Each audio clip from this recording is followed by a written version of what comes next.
Nós vamos meditar um pouco na palavra de Deus.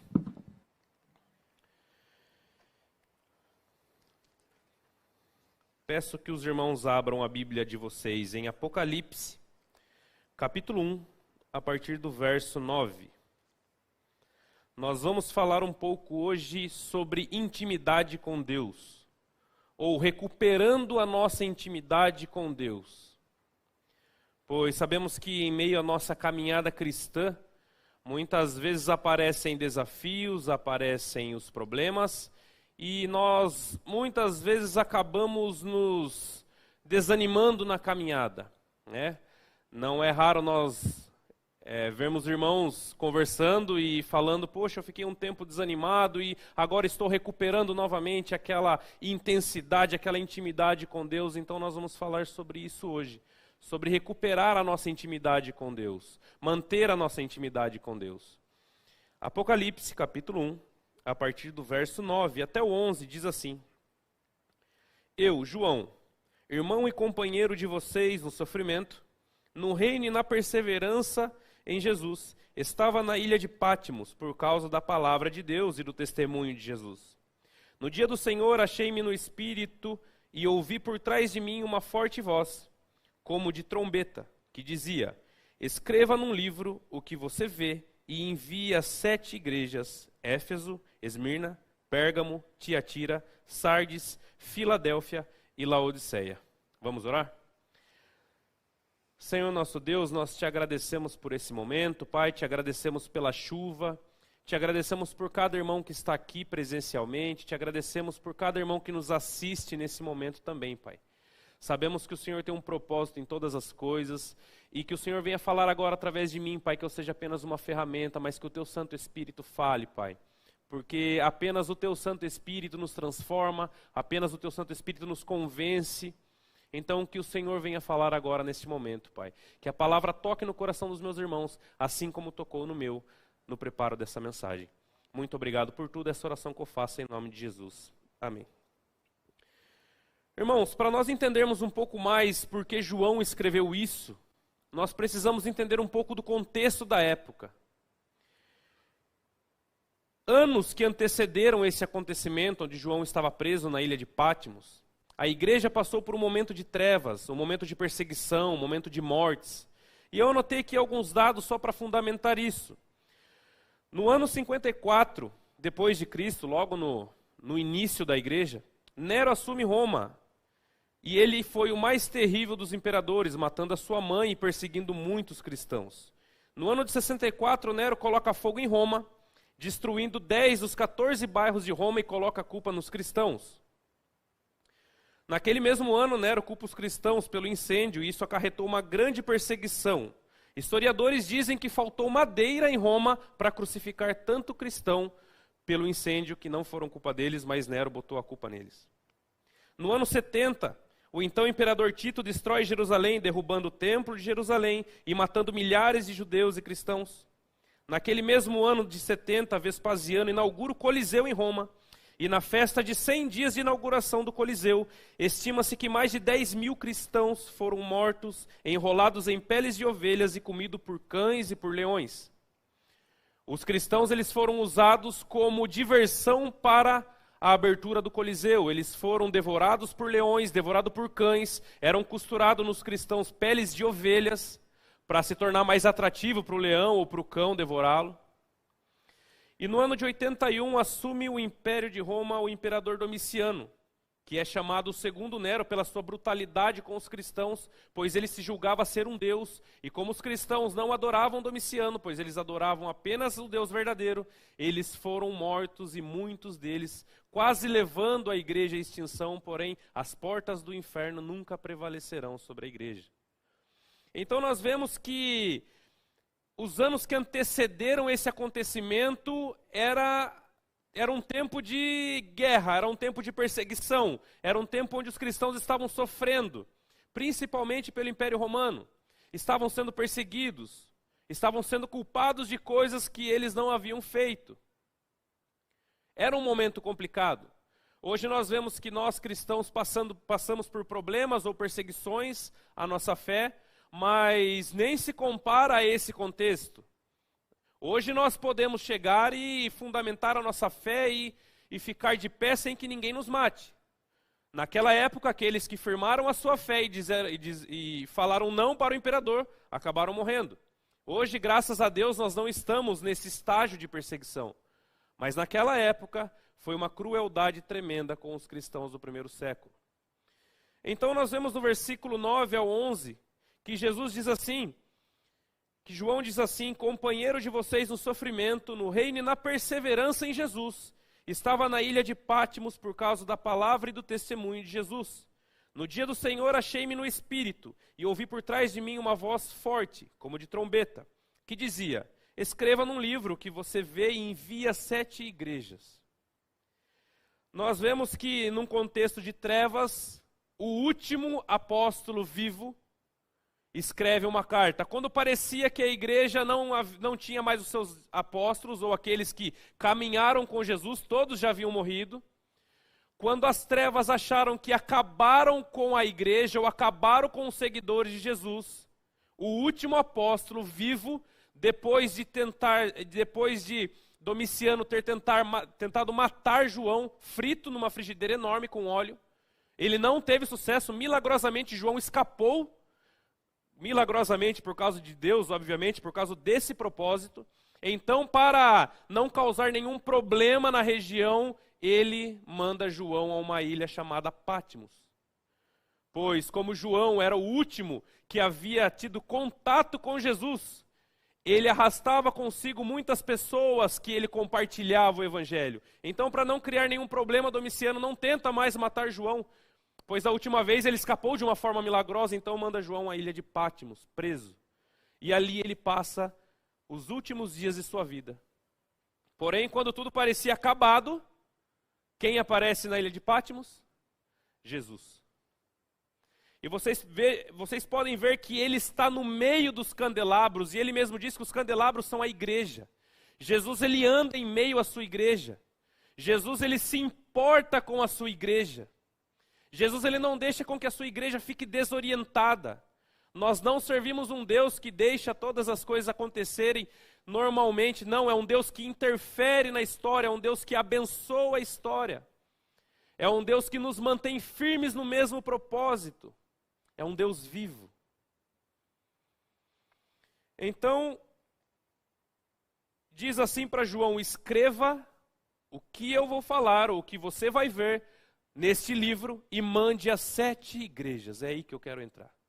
Mande às 7 igrejas, que são elas: Éfeso, Esmirna, Pérgamo, Tiatira, Sardes, Filadélfia e Laodiceia. Aqui eu vou falar especialmente de uma igreja, mas para os irmãos entenderem, eu vou passar sobre todas elas apenas a visão de Jesus sobre a sua igreja, porque isso que ele pediu para João escrever era nada mais, nada menos do que ele estava vendo da igreja. Em momento de perseguição, em momento de turbulência, em momento onde os cristãos estavam sendo espremidos, Jesus tinha uma visão sobre a sua igreja, Jesus fala sobre essas igrejas. Então, rapidamente, só para nós entendermos, até nós chegarmos na igreja que nós falaremos essa noite, nós vemos que na igreja de Éfeso, Jesus elogia dizendo que eles trabalhavam arduamente. Porém, Jesus critica essa igreja dizendo que eles abandonaram o seu primeiro amor. Essa é a igreja de Éfeso. A igreja de Esmirna era a menor e mais pobre da Ásia. Jesus tinha um elogio a fazer. Apesar dos sofrimentos e da pobreza daquela igreja, Jesus os declara ricos porque eram firmes na fé. E Jesus não tem críticas a fazer a essa igreja. Vocês podem ler, no capítulo 2 em diante, Jesus vai falando sobre cada uma dessas igrejas. A igreja de Pérgamo, Jesus elogia dizendo que permaneceu firme na fé, mesmo sendo uma cidade onde Domiciano, o então imperador, ergueu um monumento a si próprio intitulando-se Deus. A igreja, mesmo numa cidade idólatra, permaneceu firme na sua fé. E crítica, Jesus disse que a igreja de Pérgamo tinham pessoas que ensinavam práticas enganosas e de poligamia. Haviam pessoas ali ensinando poligamia na igreja, ou seja, o casamento com 2 ou mais esposas. Então Jesus ele vai pontuando cada igreja. A igreja de Tiatira, Jesus elogia dizendo que era uma igreja de amor, fé e perseverante. Porém, ele criticava, pois ele dizia que aquela igreja tolerava uma mulher que se dizia profetisa e que induzia as pessoas a praticarem imoralidade sexual. Vocês veem que Jesus ele observa a sua igreja e Jesus pontua o que acontece de positivo e de negativo em meio às suas igrejas. Jesus ele observa e ele pontua isso, mas nós não podemos esquecer que Jesus aqui está falando para a igreja, ou seja, para crentes. Nenhuma igreja é perfeita. Então Jesus ele pontua aquilo que a igreja precisa melhorar, aquilo que a igreja precisa se reerguer e aquilo que ela precisa continuar fazendo, pois está fazendo bem. Então nós vamos para a igreja de Sardes, que Jesus diz que poucos irmãos, pela perseguição que viviam, se mantiveram firmes e sem se corromperem. Porém ele critica dizendo que eles haviam fama de estarem vivos, mas estavam mortos. A última, antes da gente entrar na igreja que nós falaremos, a igreja de Filadélfia era pequena, perto das outras igrejas da Ásia. E Jesus elogia dizendo que apesar da fraqueza, ou seja, das aflições daquela igreja, foram fiéis à palavra de Deus e não se desviaram. E crítica a Jesus não tem nenhuma. Vocês percebem, se deu para perceber que duas igrejas que eram as menores das 7, Jesus não criticou? Jesus só teve elogios a fazer que apesar das dificuldades, apesar do que eles enfrentavam, eles se mantiveram firmes. Agora então nós vamos entrar no tema hoje que é recuperando a nossa intimidade com Deus. E nós vamos falar sobre a igreja de Laodiceia. Abram comigo a Bíblia de vocês no capítulo 3 de Apocalipse, do versículo 14 ao 19. Um pouco mais à frente. A Bíblia diz assim: Ao anjo da igreja em Laodiceia escreva: Estas são as palavras do Amém, a testemunha fiel e verdadeira, o soberano da criação de Deus. Conheço as suas obras, sei que você não é frio e nem quente. Melhor seria que fosse frio ou quente. Assim, porque você não é morno, não é frio e nem quente, eu estou a ponto de vomitá-lo da minha boca. Você diz: estou rico, adquiri riquezas e não preciso de nada. Não reconhece, porém, que é miserável, digno de compaixão, pobre, cego e que está nu. Dou-lhe este conselho: compre de mim ouro refinado no fogo, e você se tornará rico. Compre roupas brancas e vista-se para cobrir a vergonhosa nudez, e compre colírio para ungir os seus olhos e poder enxergar. Repreendo e disciplino aqueles que eu amo. Por isso, seja diligente e arrependa-se. Eis que estou à porta e bato. Se alguém ouvir a minha voz e abrir a porta, entrarei e cearei com ele e ele comigo. Ao vencedor darei o direito de sentar comigo no meu trono, assim como também venci e sentei-me no trono do meu Pai. Aquele que tem ouvidos para ouvir, ouça o que o Espírito diz às igrejas. Jesus aqui então ele chega na última igreja, a igreja de Laodiceia. Era a igreja mais rica das 7, era a maior igreja das 7, porém Jesus ele tinha muito a falar e corrigir essa igreja. Ele mesmo diz que ele disciplina os filhos que ele ama, ou ele disciplina aqueles que ele ama. Nós estamos falando aqui de irmãos. Nós estamos falando aqui de igreja. Eram 7 igrejas, ou seja, 7 igrejas que reuniam os irmãos na fé. Porém, Jesus ele começa dizendo, no capítulo 15, 16, no versículo 15 e 16, conheço as suas obras, sei que não é frio e nem quente, melhor que fosse frio ou quente.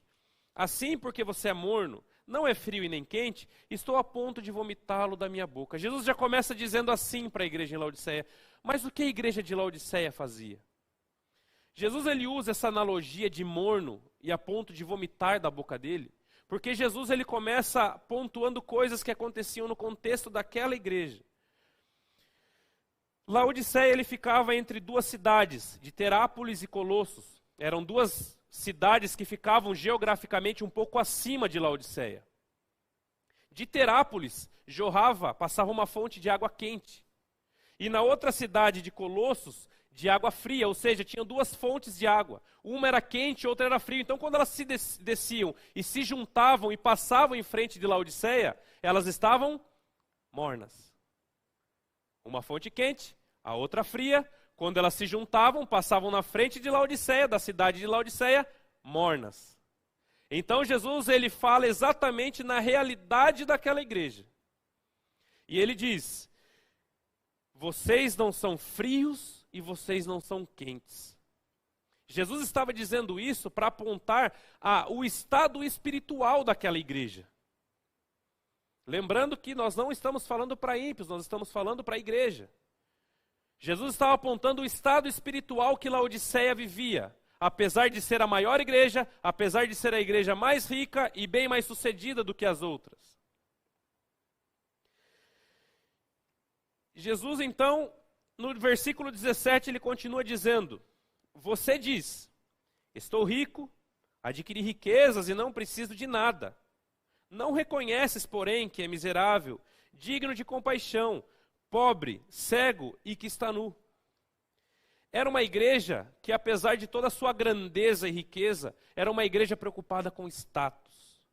Não era uma igreja preocupada em pregar a palavra de Deus e ensinar essa doutrina. Não era uma igreja preocupada em espalhar o evangelho como as outras, que eram bem menores do que elas, faziam.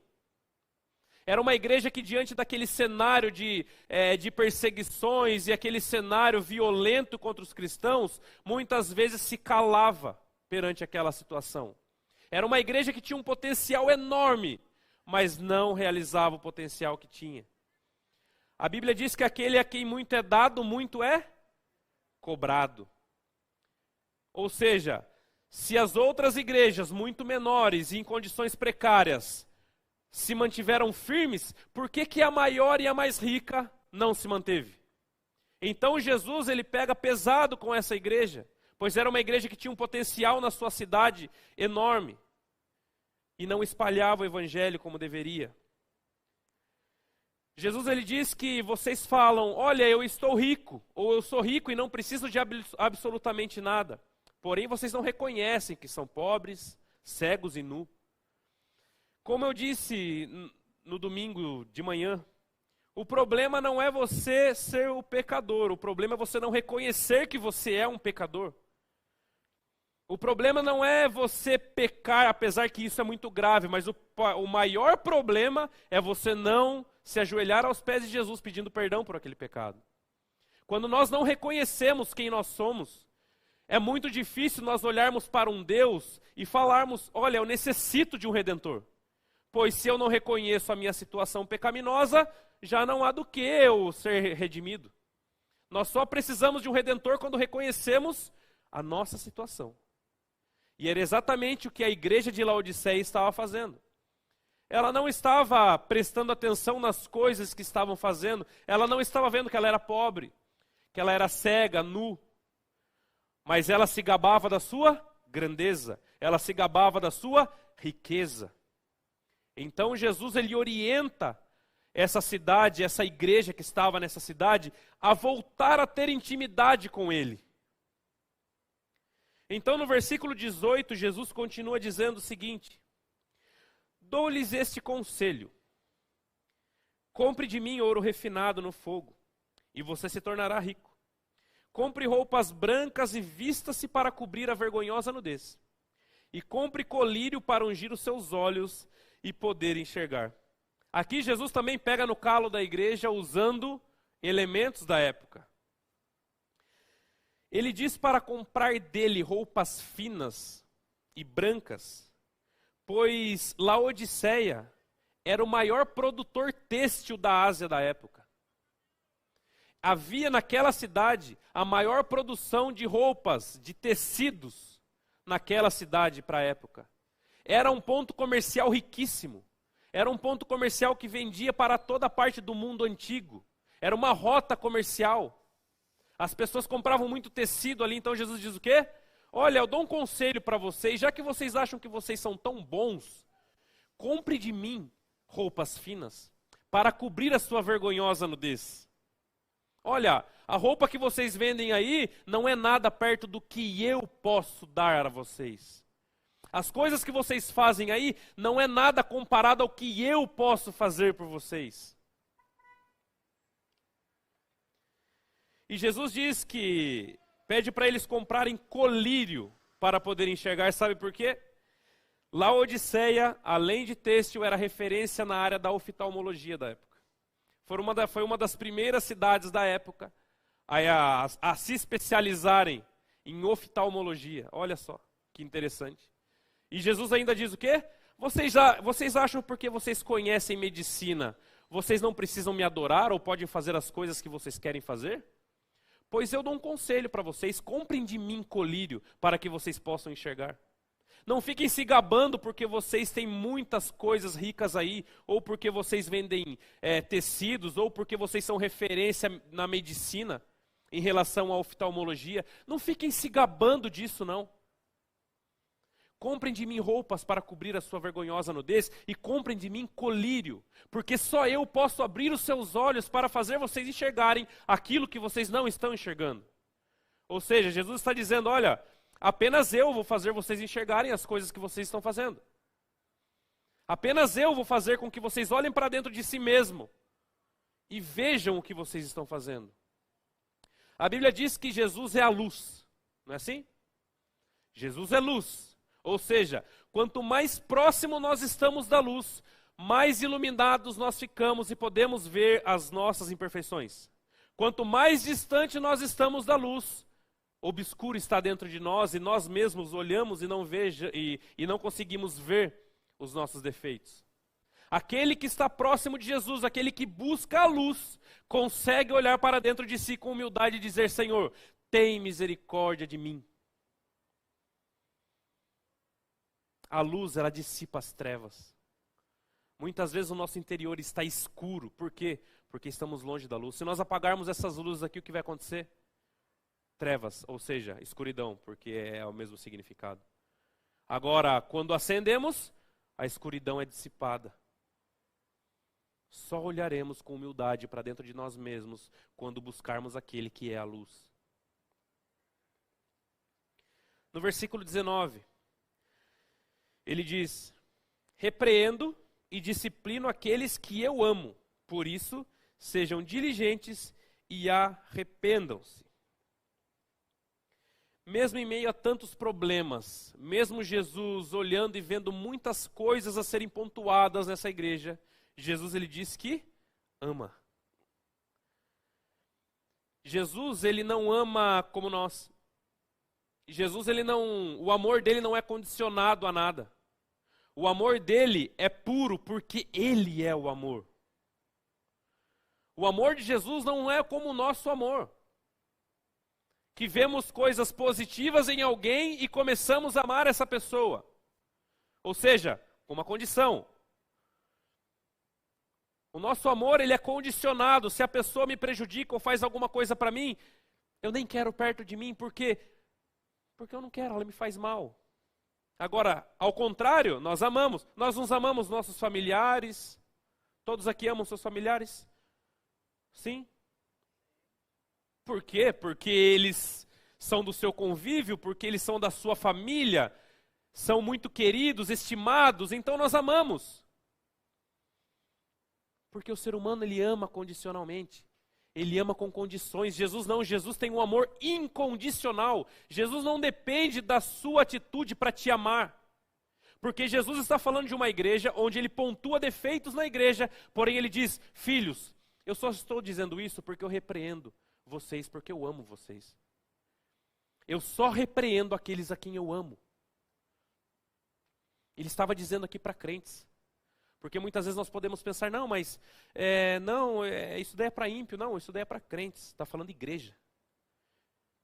Igreja é o povo de Deus. E ele diz, eu repreendo os filhos que eu amo. Jesus, ao mesmo tempo que ele repreende, ele nos dá a mão e nos ajuda a melhorar.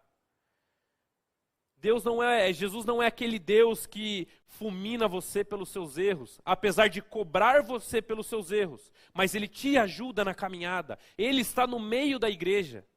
Jesus caminha no meio da sua igreja.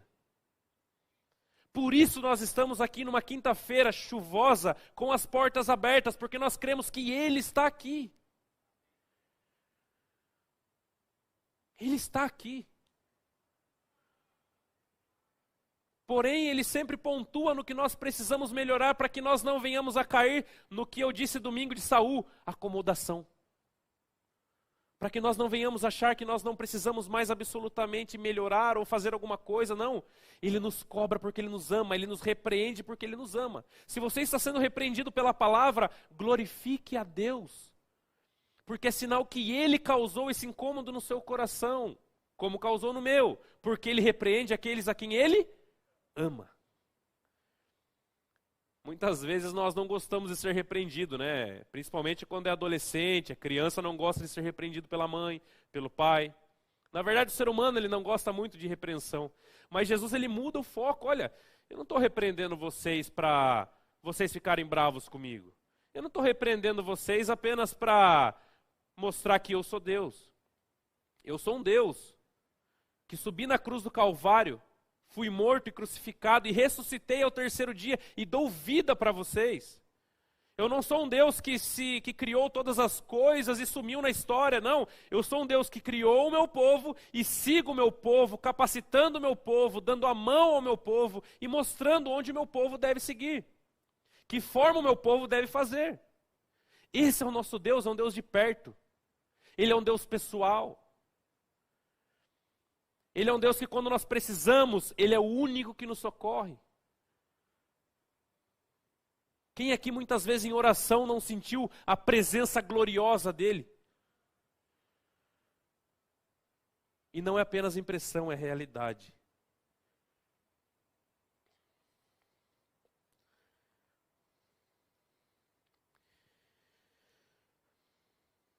E Ele diz ainda, no 20... Eis que estou à porta e bato. Se alguém ouvir a minha voz e abrir a porta, eu entrarei e cearei com ele e ele comigo. Sabe o que Jesus está dizendo aqui? Pessoal, não fiquem preocupados com as suas riquezas, com o seu status, se vocês vendem tecido ou se vocês vendem colírio. Não fiquem preocupados com nada. Olha, eu estou na porta, estou avisando vocês, ei. Atenção, eu estou aqui, eu sou o foco, sempre fui o foco, não percam o foco. Ele já está falando para crentes aqui. Ele já está falando para crentes, para convertidos. Pessoal, estou aqui, eu sou o foco, não podemos perder o foco de Jesus. Ele nos orienta e nos alerta ao quê? Não perdemos o foco que é Ele. Se o nosso foco for outra coisa a não ser Cristo, nós estamos fazendo como a igreja de Laodiceia, estamos sendo mornos. Ele é o alvo. Ele é a razão de todas as coisas. Ele mesmo diz, essa é a palavra do... vamos lá ler no começo do versículo 14. Estas são a palavra do amém, a testemunha fiel e verdadeira, o soberano da criação de Deus. Eu sou o soberano Deus, eu que sustento vocês. Com o potencial que Laodiceia tinha, se eles tivessem o foco correto, que é Cristo, e não tirassem os olhos do verdadeiro motivo, eles teriam um potencial enorme. E mesmo com tanto potencial, eles perderam o foco. Isso nos ensina uma coisa: não adianta você ter muito potencial se você não tem o foco correto. Não adianta você ter algo poderosíssimo para ser usado se você não sabe usar da maneira correta. Não adianta você ser uma potência se você não tiver o alvo a atingir. E o alvo é Cristo.